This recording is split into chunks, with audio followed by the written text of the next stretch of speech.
अस्सलामुअलैकुम दोस्तों, क्या हाल चाल। नेशनल डे के हवाले से ब्रेकिंग न्यूज़ है जी। इस दफ़ा सेलिब्रेशन बहुत ही मुख्तसर होंगी। सिर्फ मिलिट्री परेड और रेजिंग फ्लैग जो है वही होगा, यानी परचम कुशाई होगी और मुख्तसर सी मिलिट्री परेड होगी, जिसको प्रिजाइड करेंगे डिप्टी सुल्तान हैतम बिन तारक।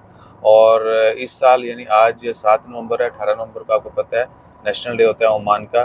53rd है, 53वां जो है ना वो नेशनल डे है। और गज़ा फ़लस्तीन मुसलमानों के साथ जो जुल्म सितम हो रहे हैं उनके साथ इज़हार यकजहती के लिए लिमिटेड करने का ऐलान किया है।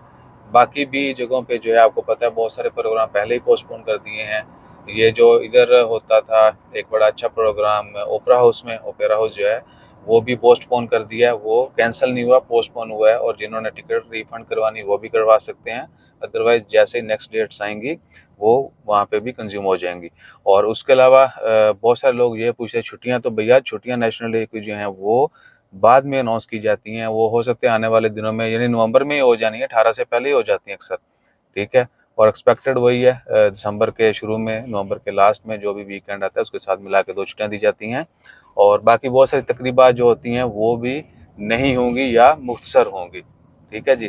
प्राइवेट इदारों में या इंडिविजुअल्स, वो हर किसी की अपनी चॉइस है, लेकिन कोशिश करें कि मुख्तसर और मुखलस और हमदर्द बने। ठीक है। यानी एक तरफ एक बंदा किसी मुश्किल में है तो दूसरी तरफ आप जश्न मत मनाएं। जज़ाकल्लाह, अल्लाह हाफिज़। छुट्टियों की जैसे ब्रेकिंग न्यूज़ आती है वो भी डालते हैं। जज़ाकल्लाह।